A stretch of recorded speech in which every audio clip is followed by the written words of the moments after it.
Hey guys, you know that in the past, a loaf of bread was actually costing over $500,000? We're gonna be going over why your bills are gonna eventually double in this segment. Let's jump right in, guys.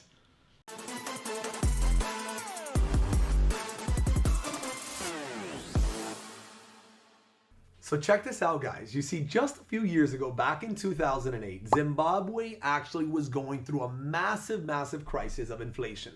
This meant that literally every 24 hours, everything in Zimbabwe was doubling in cost every 24 hours. And that led to loaves of bread of costing over $500,000.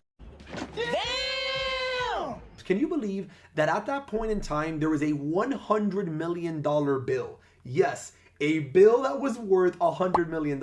You see, all of a sudden, just a couple days later, Zimbabwe actually had to start printing $200 million bills. Now, obviously, when you convert that to the equivalency of a US dollar, it's just a couple dollars. But the reality is that there was a massive amount of inflation, and that caused prices to just literally double every 24 hours. And that was a catastrophic event for the entire country of Zimbabwe.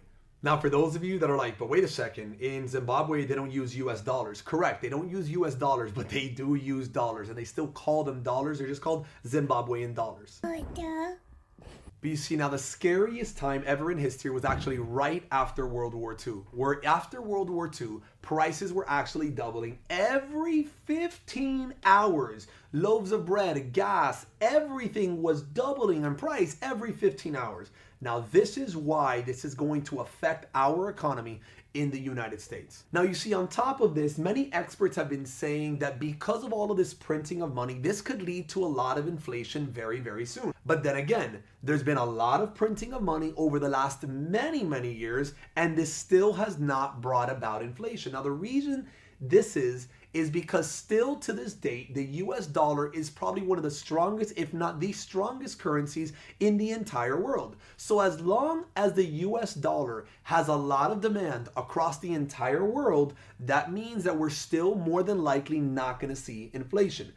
But I want to explain to you how inflation actually happens and why it will eventually happen and how it's going to impact your pocket. You see, the first thing that we have to understand is something called the CPI. The CPI stands for something called the Consumer Price Index. You see, the Consumer Price Index, it's the federal government has actually put together this list of over 400 different products. Think about it like gas, think of things like insurance, rent costs, internet. I mean, there's over 400 items, and every single one of these items change in value every single year. So maybe one item has increased in value 5% this year. Maybe another item went up 10% this year. Maybe another item went down 3% this year. And then overall, the entire basket that has 300 or 400 goods in them, they average out how much they went up or they went down. And that is what's called the CPI. You see, the first reason why inflation happens is because there's something called cost push inflation. You see, what this means is that cost of businesses rise. So that means that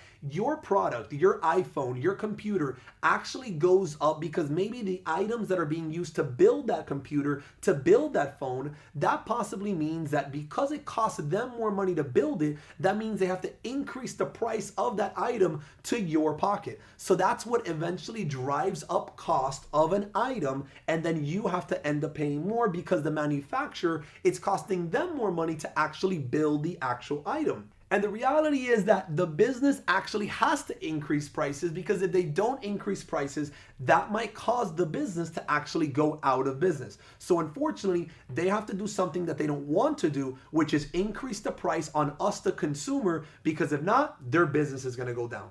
You see, the other way that inflation happens is by something called demand inflation. And this is something really easy that the government does. You see, what sometimes the government will do is that they will just increase taxes so that they can take more of your money, so that there's less money being entered into the system, which means now that drives inflation possibly down or up, depending on how taxes are intervened. So the government actually has a way of controlling inflation just by the way that they tax your exact pocket every paycheck that you get.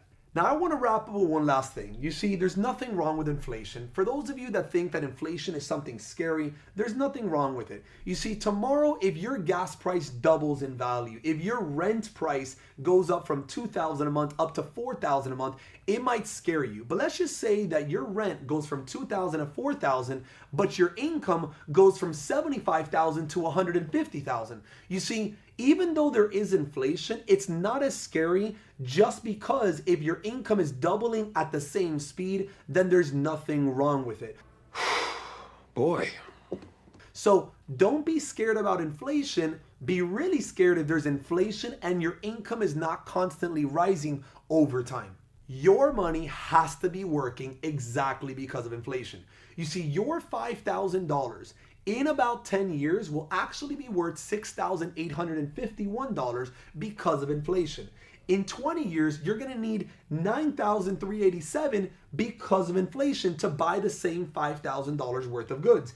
In 30 years, you're going to need $12,863 because of inflation to buy the same $5,000 in goods today. So this is the reason why your money has to be working at all times, because your money sitting in the bank is only working for the bank, and the money sitting in the bank is losing value because inflation will not stop. So your money has to be working, guys. If you want to learn more about how to put your money to work, we have an entire video that we have on our YouTube channel that actually talks about how index funds work, because that is one of the easiest ways that you could be using to build your wealth over time.